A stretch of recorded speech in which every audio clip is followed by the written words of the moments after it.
to shake off the bonds of political ties with other countries. They call us. We have the technology, we have the means to bring your forefathers to you, to give you a history lesson. They're going to give you some events and accomplishments that help shape the world that we appreciate today. So, without further ado, we've been able to bring forward the first of our people.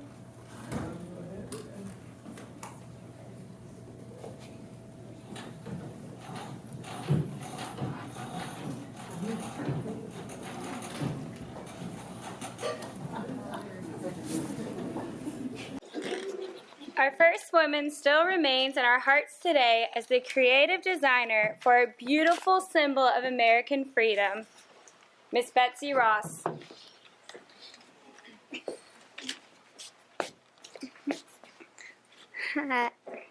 Hi, my name.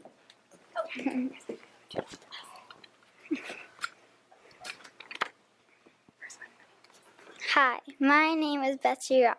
Some people question if I really made the flag. Let me tell you that I did. Let me also tell you the story of my life. I was born on January 1st, 1752 in Philadelphia. My full name is Elizabeth Griscom Ross Ashburn Claypool. My parents are Rebecca and Samuel Griscom. I have 16 siblings. When I turned 6, I started going to school. I went to Quaker school. When I turned 12, I went to seamstress workshop. When I turned 21, I married John Ross. My parents did not want me to marry him because he was not the same religion as me, but I loved him, so I married him. Sadly, 3 years later, he died from injury. A few months later, 3 men came to me with the sketch of flag: George Ross, Robert Morris, and George Washington. They wanted me to make a sample of it, so I did. It had 13 stars for each colony. A year later, I made a sailor, Joseph Ashburn. A few months later, I had my first daughter, Asulia. Sadly, she died before she was 1 year old. Then I had my second daughter, Elizabeth, but everybody calls her Eliza. One day when Joseph was sailing on his boat, the British captured him, and Joseph went to jail. He also died in jail. When me and Eliza heard the news, we were very sad. In 1783, I married Don Claypool. I had another daughter named Clarissa, then Susan, then Jane, then Rachel, and finally Harriet. You might still be wondering why the 3 men came to me with the sketch of flag, because they know I've experienced making other flags before. I can't believe 200 years later I'm still famous, and my flag still represents freedom of the USA, and I win over the British.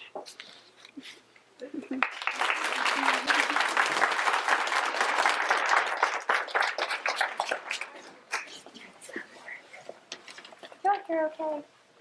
No, I didn't think so. We need to stand a little bit. Okay. I turned it up. We might let it go again now. We'll see. Next, we have a man that turned a difficult life into a life full of adventure and patriotism. Could you hear me okay? A little better. Okay, now you're really close. Hi, I'm James Armstead, and I was a warrior, spy, and military leader. I was born on December 10th, 1748 in New Kent, Virginia. In 1748, I decided to volunteer to join the U.S. Army to fight the American Revolution. I was born a slave, and after the war, I went back to being a slave on the plantation. The most exciting years of my life took place when I was a spy. It was much better than the long days of being a slave. As a spy, I worked as a double agent and could move between the British and American camps freely. I spied for Benedict Arnold at the American camp and infiltrated the British under the control of General Marquis Lafayette. I gave false information from Washington to British commanders. I am most known for helping General Lafayette spy on General Cornwallis's British troops at the Battle of Yorktown. Thanks to my assistance, Cornwallis surrendered to the Americans in the final large battle of the American Revolution. I lived a hard life, and after my difficult spy life, I ended up gaining my freedom, and I died a peaceful farmer. After the war, I added Lafayette to my last name because I admired Marquis Lafayette so much. I am proof that African Americans contributed to the patriots in the Revolutionary War.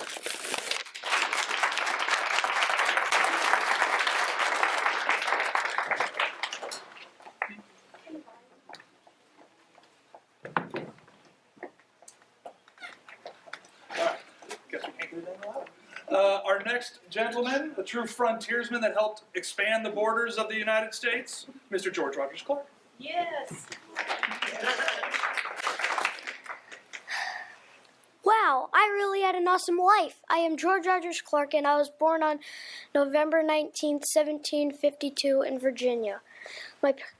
My parents were Anne Rogers Clark and John Clark, and I had 4 sisters and 5 brothers. I loved all my family. I went to a school run by my uncle, and I was bigger and stronger than most of the boys.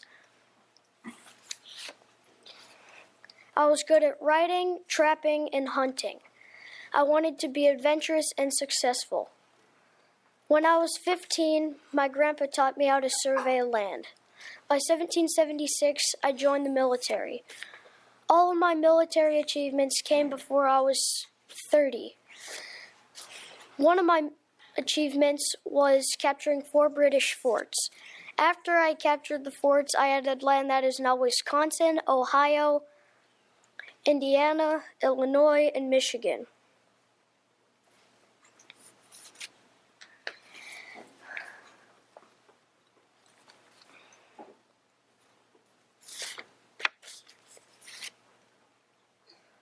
I really missed my family while in the military, so I wrote postcards to them. I made Kentucky part of Virginia, so it's not a British colony anymore. When I fought the Revolutionary War, my main goal was to win peace among the people. I believed we should not be under British rules. I achieved the highest ranking military position of Brigadier General. My years of service were from 1776 to 1790. During this time, I received no pay for my services. After we won the Revolutionary War, I surveyed again to help my soldiers get their own land. Unfortunately, I burned my leg badly and had it amputated. Then I went to live with my sister at Locust Grove Louisville, Kentucky, until I died at the age 65, and I'm buried at Cave Hill Cemetery. One thing I want you to remember is what I said. If land is not worth protecting, it is not worth claiming. Yeah.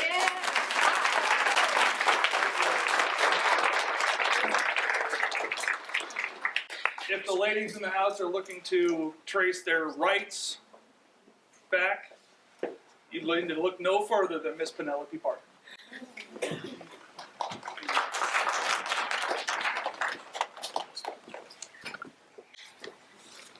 Some might say I've had a hard life.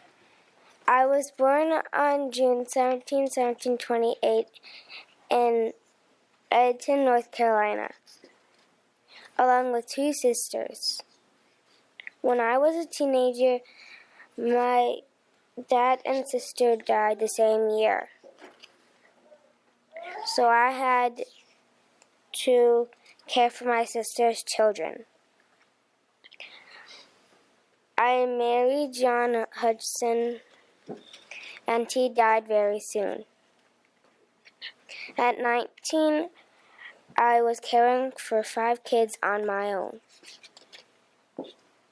My next husband and I were only married 4 years before he died. Finally, I was wed to Thomas Barker, and we had 3 kids, but none of them lived to 1 year of age. That's a lot to go through as a young woman. But it didn't stop me from holding the Edmonton Tea Party. The Tea Party is known as the first women's political activity in colonial American history. It was held in protest of Britain's taxation of goods. People have said I'm courageous, but my friends and I just wanted our voices to be heard. Like I said before, maybe it has only been men who have protested the king up to now. That means we women have taken too long to let our voices be heard. We are signing our names to a document, not hiding ourselves behind costumes like the men in Boston did at their Tea Party. The British will know who we are now. Many people refer to me as the mother of women's political liberation. They say I made a profound impact on advancing the rights of women to engage in politics. I am proud and honored to be recognized for these things. I do still miss my loved ones. Someday I will be there with you, Dad, sister, husbands, and children. Because soon my work here on earth will be done.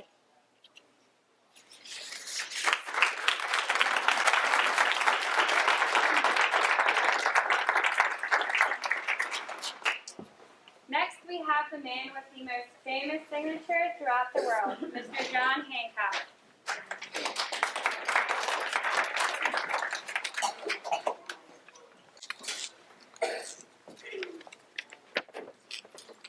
Hi, I am John Hancock. I am an American merchant, smuggler, statesman, and patriot. I'm also one of America's founding fathers. I was born on January 23, 1737 in Braintree, province of Massachusetts Bay.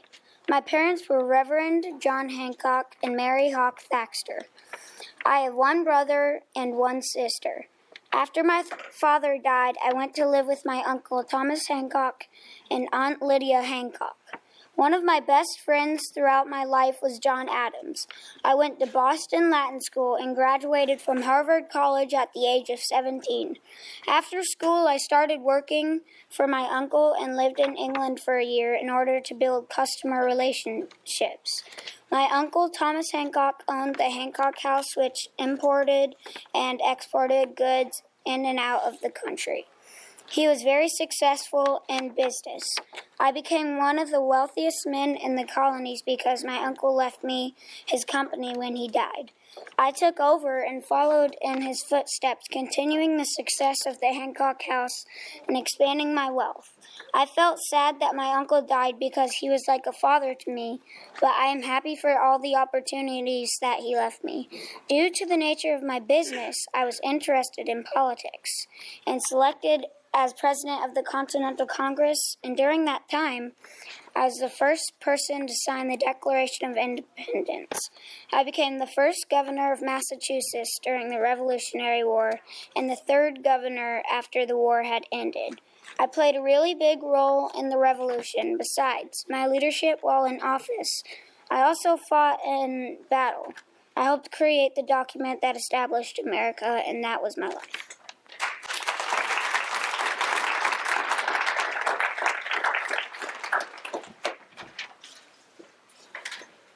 Our next woman overcame tremendous odds to become one of the best poets of her time, Miss Phyllis Wheatley.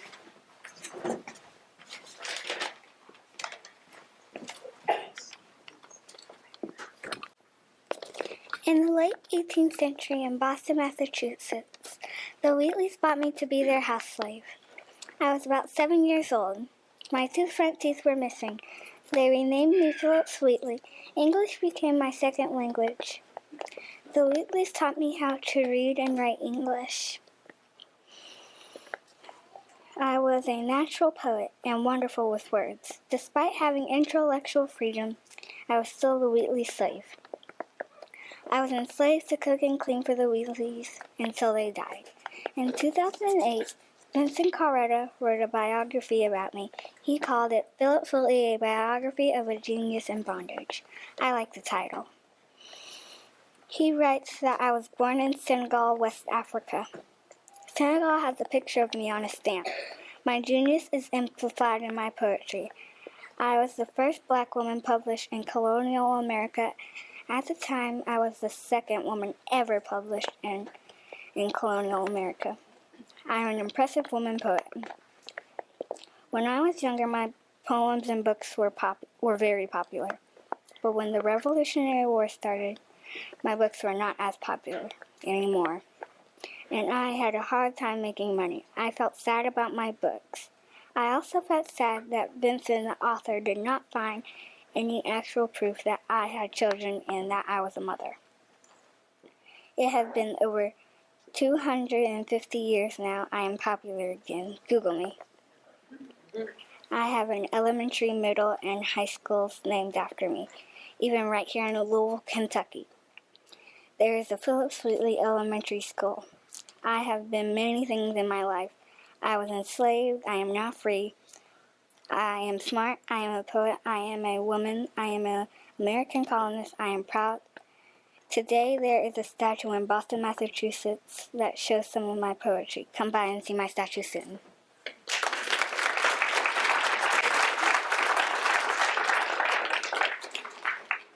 Next, we have the captain of captains, the navigator of navigators, Mr. John Paul Jones. Hello and good day to you all. My name is John Paul Jones, and I was born in Scotland in the year 1747. I've had a quite entertaining life on the sea. I just got on my first ship when I was 13, and I hope you like the story of my life. My adventures started at sea.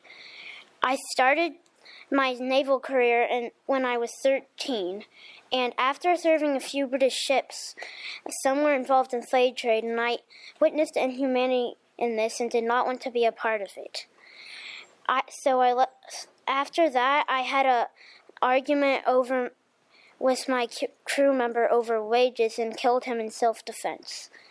I didn't think anyone would believe me, so I left the British Navy in 1760. I fled to Fredericksburg, Virginia, and changed my name to John Paul Jones. In 1755, the Revolutionary War began. I quickly rose through the ranks because I had so much experience at sea. I was promoted rank captain of the new American fleet. After the Revolutionary War, I went into the Russian Navy as rear admiral. I died in 1792, and I hope you like the story of my life.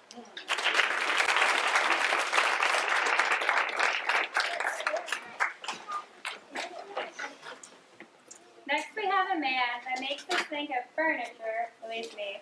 But here's a key player in the American Revolution, Mr. Ethan Allen.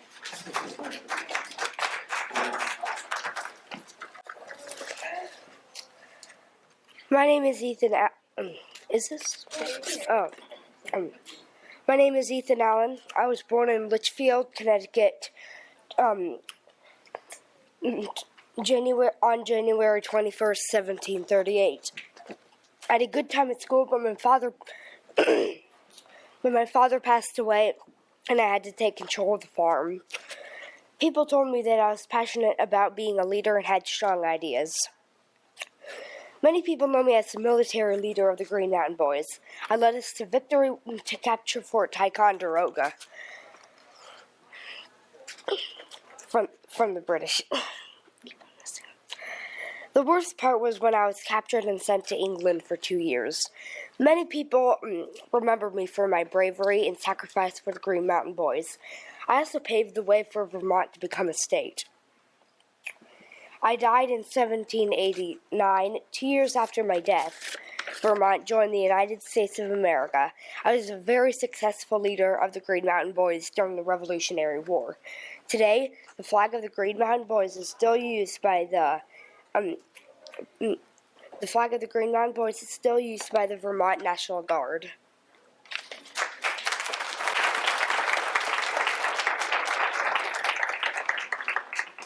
Next, we have a man with a great family lineage and a very big vocal part of our founding fathers, Mr. John Adams.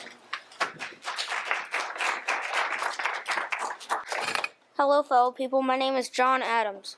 I was born in Quincy, Massachusetts in 1735, the first of 3 sons born to my parents, John and Susanna. I come from a line of New England farmers, and my dad grows wheat and corn. I have happy memories from my childhood: sailing, skating, swimming, flying kites, and shooting marbles. I've always been honest, talkative, and a bookworm. When I was 15, I passed the exams for Harvard College. In 1773, angry colonists dressed as Mohawk Indians dumped 46 tons of tea into the Boston Harbor. I was working as a lawyer on business, so I missed it. After the Boston Tea Party, martial law was declared, so British soldiers were everywhere. I was elected as one of the delegates to go to Philadelphia for the First Continental Congress to protest the British. I was away from my home, my wife, Abigail, and my 4 children. Later in 1776, I was one of 5 men to write the Declaration of Independence, but we made Thomas Jefferson do all the work. I was one of 2 future presidents to sign the Declaration, along with Thomas Jefferson. Back at home, I wrote the Massachusetts Constitution. I served as vice president under George Washington, and I was elected for president 8 years later. Becoming the 2nd president was a great honor and was a reward for my years of service and fighting to create the greatest nation on earth.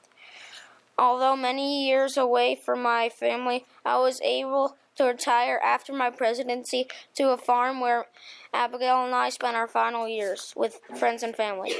By helping to write the Declaration of Independence, serving in the First and Second Continental Congresses, negotiating a treaty with France, and serving as both Vice President and President of the USA, I earned my place in history as one of America's founding fathers. In 1825, my son John Quincy Adams was elected as the 6th president. The next year was the country's 50th anniversary, and when asked for a quote, I replied, "Independence forever." As the country celebrated on July 4th, I knew my life was at an end. My last words were, "Thomas Jefferson survives."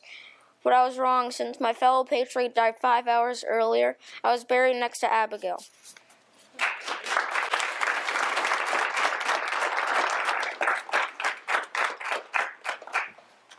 We have the whole Adams family sitting next to each other. So next up we have the woman that helped shape the Adams family, and 2 very important Revolutionary War heroes. This is Abigail Adams.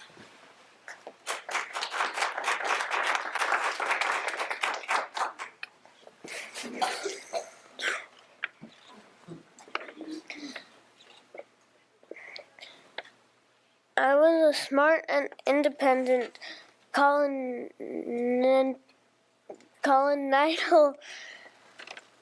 girl named Abigail Adams.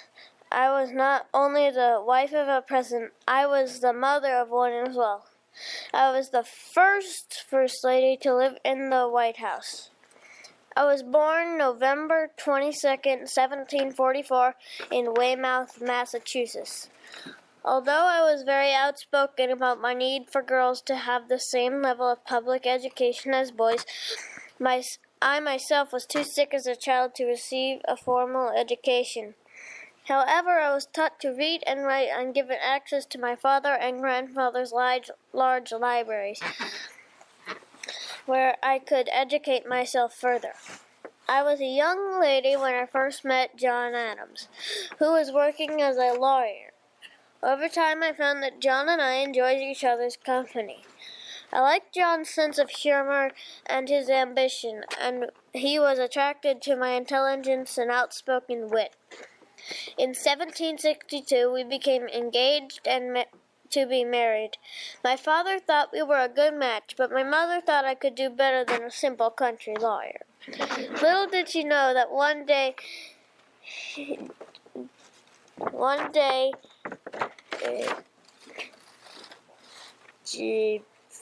would become leader of our country. And A breakout of smallpox delayed our marriage, but we were finally married on October 25th, 1764, at my parents' home. My father, Reverend Smith, John, and I had 6 children: Abigail, John Quincy, the 6th President of the United States, son Susanna, Charles, Thomas, and Elizabeth. Unfortunately, as was too common in that time, Susanna and Elizabeth died young. My husband John was away often fighting against the British rule, and we wrote to each other frequently, over 1,000 letters. My days without John were rough and lonely, but our letters were able to keep each other apprised of the turbulent events of that time. I was an adamant advocate of equal public education for women and emancipation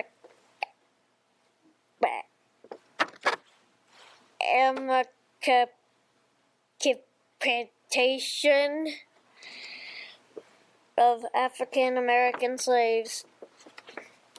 In my letters, I often gave my opinions and advice to John, and was shocked to find out that some of my private letters had been stolen and openly read in public by John's political enemies. I was used to saying what I thought and having my opinions taken seriously by my husband in our private letters. But it was difficult to be publicly mocked because I was a woman speaking about political matters. But I did not let that stop me. When Thomas Jefferson finally managed to defeat John in his attempt to win a second term, I was ready to leave politicals. I nevertheless remained interested in national political issues.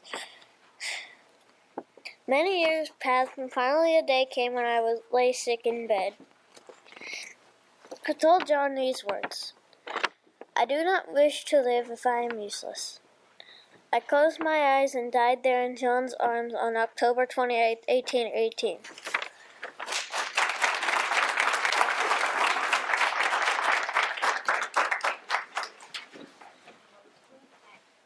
Our next man organized one of the most important and creative events leading up to the Revolutionary War, Mr. Samuel Adams.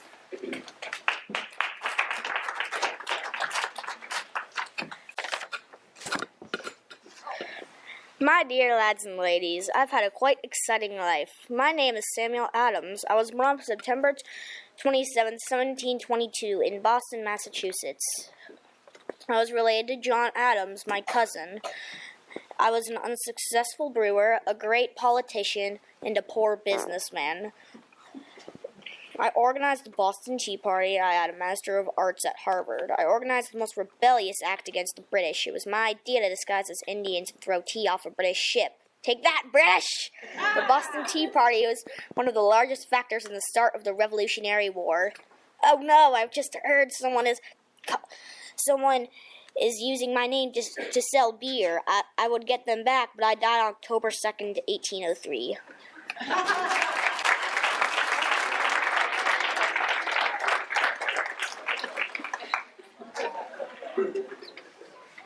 Many people are so baffled by our next man trying to figure out which side he stood on during the war, Mr. Benedict Arnold.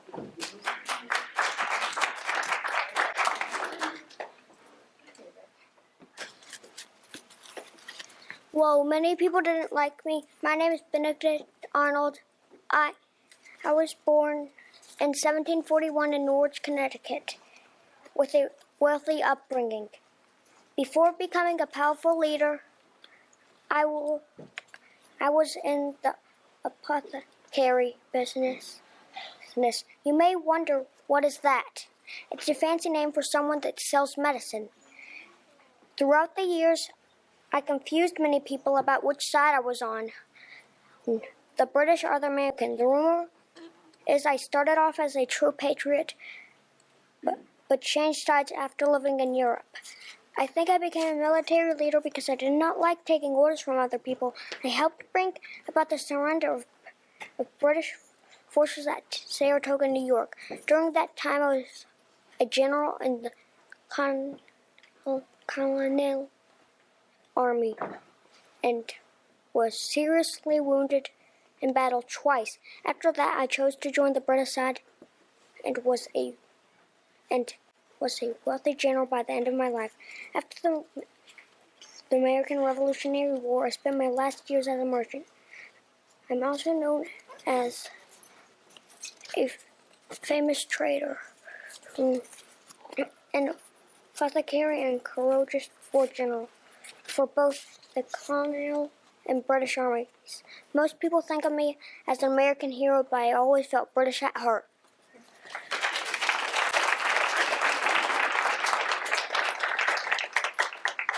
Politicians today could take a page out of this man's book because he could get New Yorkers to do just about anything. Mr. Alexander Hamilton.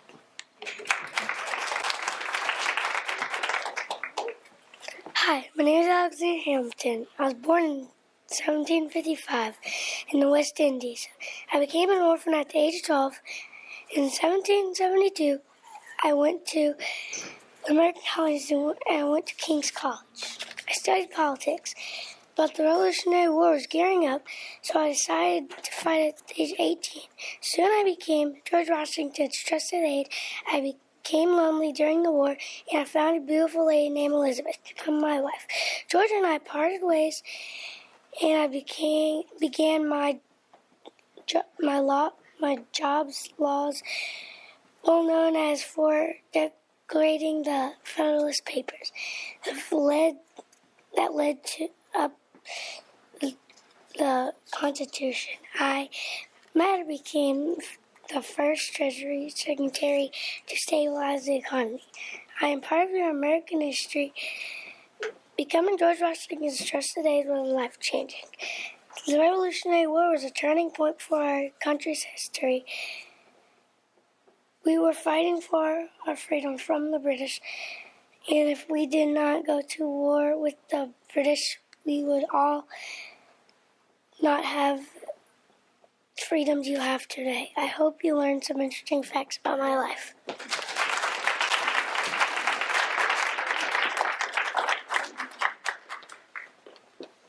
I applaud our next woman for going where no woman had went before. I consider her the Mulan of her time. Miss Deborah Sampson. I, Deborah Sampson, am an American patriot who fought in the Revolutionary War against all odds. I was born in Plimpton, Massachusetts. I had 5 siblings, but I was separated from them when I was 5 years old. Growing up, I lived in many other houses. I decided that it was unfair that all of the men got to fight in the war and women did not. So I disguised myself as a man and snuck into battle and fought the British for 2 years. If you knew me on the battlefield, my name was Robert Shirley. I had many close calls with death and being discovered. 2 years after I left the Army, I married a man named Benjamin Janet. We had 3 kids. I taught at a school that was down the road.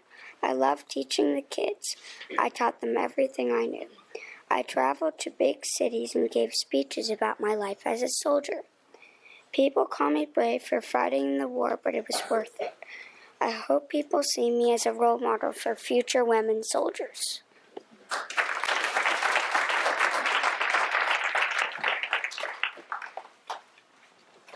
Our next man's words will forever go down in history as fighting words for oppressed people throughout the world.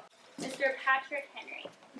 My name is Patrick Henry, and I was very important in the Revolution. I was born May 29, 1736, in Hanover County, Virginia, and educated by my father, but taught myself in law. I had 2 wives and 17 children. One of my most famous speeches included the phrase, "Give me liberty or give me death." I was also the first governor of Virginia, and they loved me so much they re-elected me 4 more times. Many people know me as a skilled speaker and patriot who led the fight against the English rule. However, I experienced failure as a businessman and a farmer before finding success as a lawyer. I also experienced heartbreak when my first wife suffered mental illness and then died shortly after our youngest child was born. I took that determination and grief and used it to seek liberty from the British through things like the Parsons case and the Stamp Act. My worries about the new Constitution led to the passage of the Bill of Rights. I went through some rough times, but I kept fighting. That's why the people of Virginia elected me those 4 more times. These same struggles are what made me want to fight the British, and that's what made me so important in the Revolution.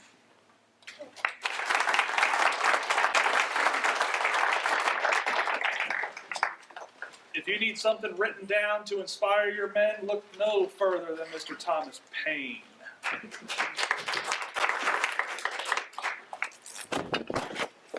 Lead, follow, get out of the way. My life was full of up and downs. I was born in 1737 in England. My parents were Joseph and Frances. I learned to read and write in school, but quit at 12. I had many jobs after that, but all ended in failure. It was very disappointing time. But then I met Benjamin Franklin, that would soon travel to America. When I met Ben Franklin, I had no money and my life was very down. He told me to move to America, so I sold my house and rode a ship to Philadelphia. I got a job as an editor for a magazine and wrote many articles for them too. I was interested in the American Revolution. On January 10th, 1976, I published one of my famous pamphlets called Common Sense. Common Sense helped the public see that independence from the British was necessary. My life had great moments. I could write things in a way that would influence people's beliefs. You see, many weapon was not a gun, but a pen. There was a museum in New York in my honor, and the statue of me standing in the birthplace of Norfolk.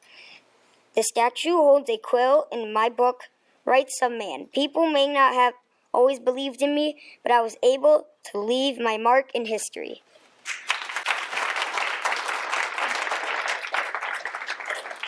Our next individual we had so much information about we needed to do it.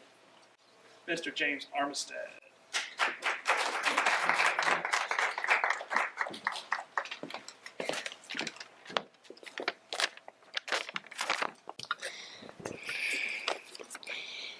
My name is James Armistead, and I would have to say that my life has been pretty exciting. I was born into slavery in Virginia around the year 1748. When I was old enough, my master allowed me to join the revolutionary causes. This was a rare thing for someone in my position. I was placed under the command of General Matisse de Lafayette.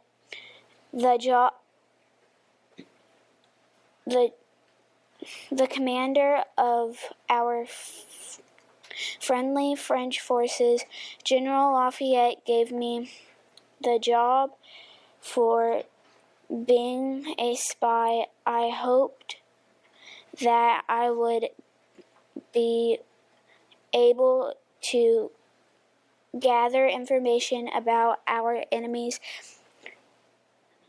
movements. I was hired by the British to spy on the Americans.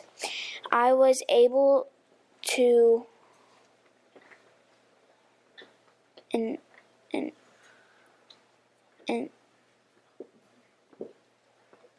infiltrate General Cornwell's headquarters and brought back valuable between both sides. I was able to gather and relay British plans to General Lafayette easily. Using the information that I had gathered, General Lafayette and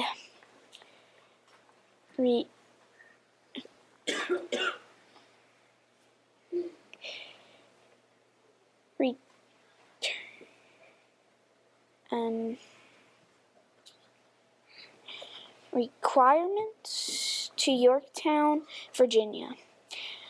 The American and French blockade surprised British forces and crippled their military. Because of my information and the general's actions, the British officially surrendered on October 9th, 1781. Even though I was a valuable person to the war, I was required to return my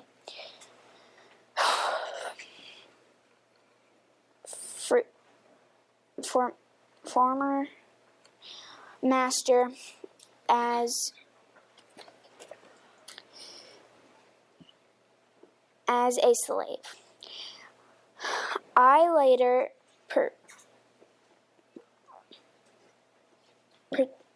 petitioned the Virginia government for my freedom, and thanks to the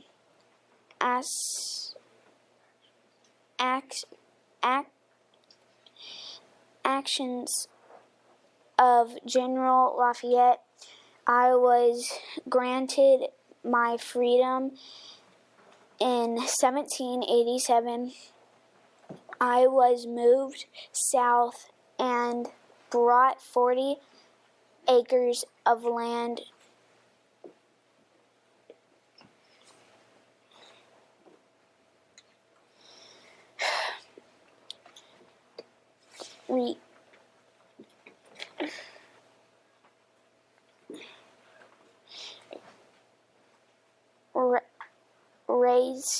raiding crops and a very large family. I was confident with my life. I lived and passed away on August 9th, 1830.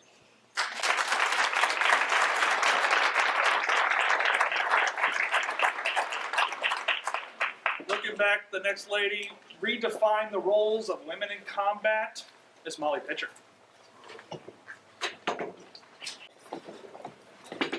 Hello, I am Molly Pitcher. I was born on October 13, 1754 in Trenton, New Jersey. My husband was a part of a team that was going to protest against the Tea Act. I was married to William Hayes, and then he died. I married John Macaulay after my husband's death in 1786. I had to fight in the war for him, performing cannon duty in the Monmouth battle. I also helped the women cook, sew, and wash. I couldn't go to school because my parents, Maria Margaretha and George Ludwig, thought it was a waste of money. I used to carry pictures for the soldiers, but then I fought in the war and I earned the name Molly Pitcher in 1822. After the war, I gave birth to my son when I was 32 to Jonas Hayes. I moved back to Carlisle, Pennsylvania, and 4 years later, I died on January 22nd, 1832, when I was 78. My son was only 11. My memorial is in Carlisle with the name Molly Macaulay. And now I will leave you with my famous quote. Death leaves a heartache no one can heal. Love leaves a memory no one can steal.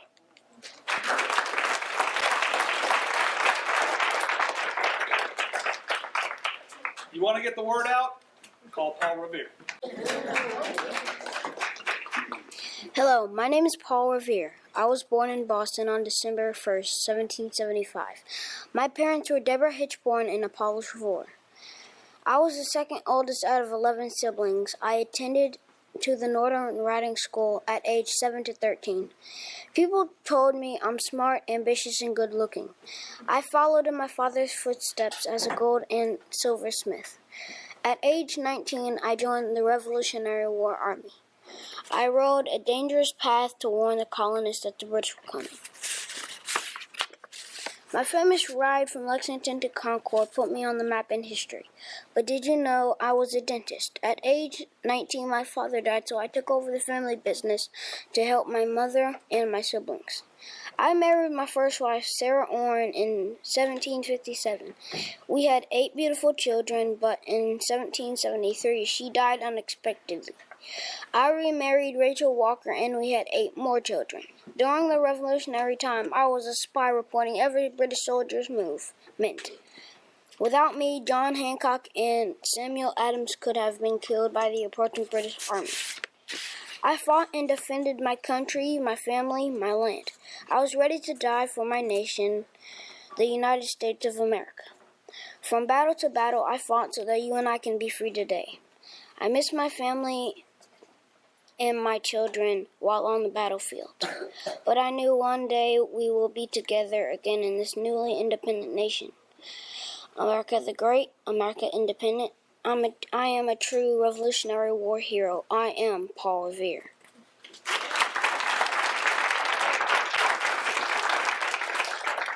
I think the old saying goes, behind every great man is a greater woman. Miss Martha Dandridge. Oh dear, oh dear, oh dear. My husband, George Washington, has left his favorite sword. How is he going to go into war without it? Well, I better tell you about myself. My name is Martha Dandridge. I was born on June 2nd, 1731, in Virginia. I was the oldest daughter of John and Frances Dandridge. I had 3 brothers and 4 sisters. Not to brag, I'm very smart and very, very pretty. Many people know that I am the first Lady of the USA, and a lot think I enjoy it, but I feel more like a state prisoner than anything else. A few years ago, I rode into the dark, perilous night, into the woods and past the streams and to the hills to feed some hungry, helpless soldiers and convince them to keep going by feeding, nursing, and entertaining them. It was exhausting, but somehow fun. And after that, everyone knew about my trip, and in the blink of an eye, I was famous. I'm very proud of the things I've done in my past years. I'm sparking a new tradition to help free America. I also thank my husband, George Washington, for making all of this possible. From the stress of being First Lady to riding into the darkness to feed some soldiers, those things are my life, no matter how stressful. And I'm proud of them. No one can change that. Oh, and the history books say I'm going to die on May 22nd, 1802, so you caught me at the right time. Ah, yes, that brings me back to the sword. I better go catch him. Bye for now. George, wait!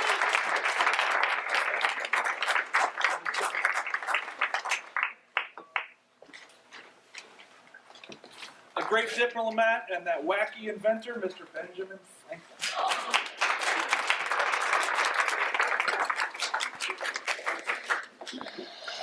I was a scientist, an inventor, a printer, a statesman, and one of the most well-known people of my time. I even have my face on the $100 bill. Now that's pretty cool, right? I'm the one and only Benjamin Franklin. I was born in Boston, Massachusetts on January 17th, 1706. My dad was a soap maker and tallow chander. I went to the South Grammar School when I was 8. At the age of 10, I had to stop school to help my dad. Later, I went to work as an apprentice to my half-brother. He was a printer.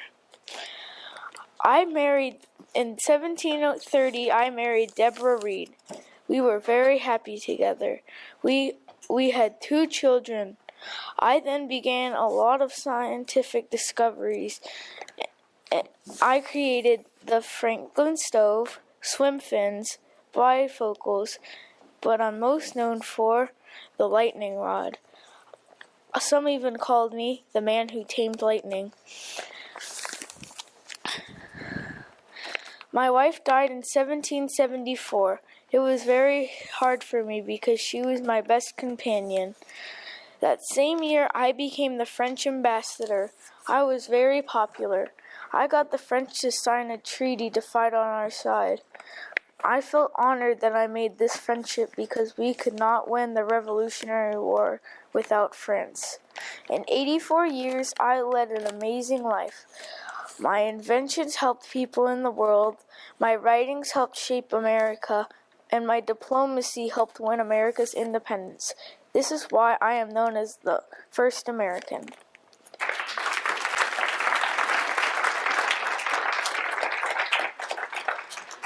Many people know our next man is the 3rd President of the United States, but he deserves a lot more credit for other things. Mr. Thomas Jefferson.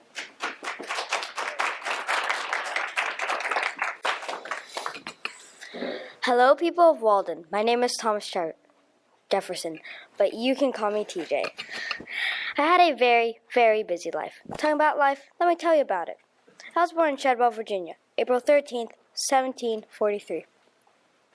Sadly, I died on the 4th of July of 14... Wait, no, I'm messing up. You're gonna grab it. Yeah. Yeah.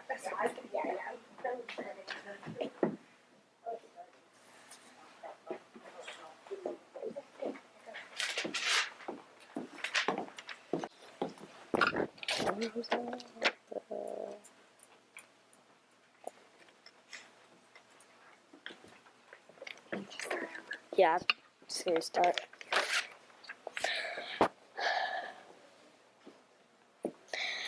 Hello, people of Walden. My name is Thomas Jefferson, but you can call me TJ. I had a very, very busy life. Talking about life, let me tell you about it. I was born in Shadwell, Virginia, April 13th, 1743. And sadly, I died on the 4th of July of 1826, the age of 83.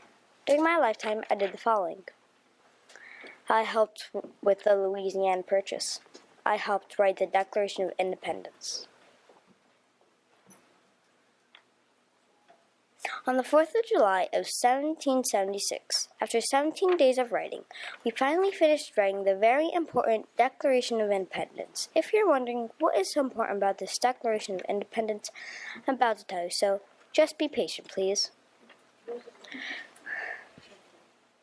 The Declaration gave us the rights to fight against King George III, and also influenced France to vote against King Louis XVI, and also helped us fight the Revolutionary War.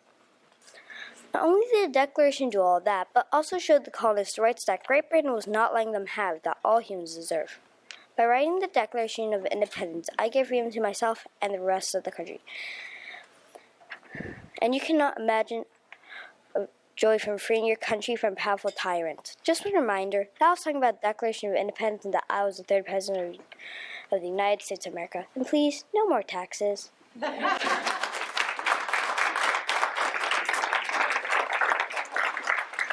Who better to wrap up this great history lesson than old number 1, George Washington. Hi, my name is George Washington, and I cannot tell you a lie. I did not cut down a cherry tree, but I was your first president. I was born on February 22nd, 1732, in Burgess Creek, Virginia, to Augustine and Mary. I came from a large family. I have 5 brothers and sisters. When I was 11, my father died. My mother was overprotective. I lived with several different family members until I ended up living with my older brother at Mount Vernon. Lots of people asked about the most important event in my life. That would be the winter I spent with my troops at Valley Forge. It was a brutal winter. I lost up to 10 men a day from the cold, disease, and starvation. I had to keep my men from deserting me, and I had some who were plotting against me. I stayed with my troops, only leaving to get supplies. My dedication to my men and in a belief in a better America kept me going through the tough winter at Valley Forge. Even though many people left to visit their families, I stayed with my men, even though I missed my wife. Although I had great success, like crossing the Delaware River, I went at the winter at Valley Forge prepared me to be your first president. I spent 2 terms as your president before I went back to Mount Vernon in 1791 to be with my wife, Martha, and farm.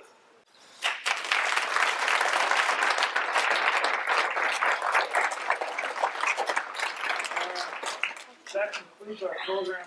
Thank you all for coming out. These kids put in a lot of hard work to put these together for you. Let's give them all just a real big round.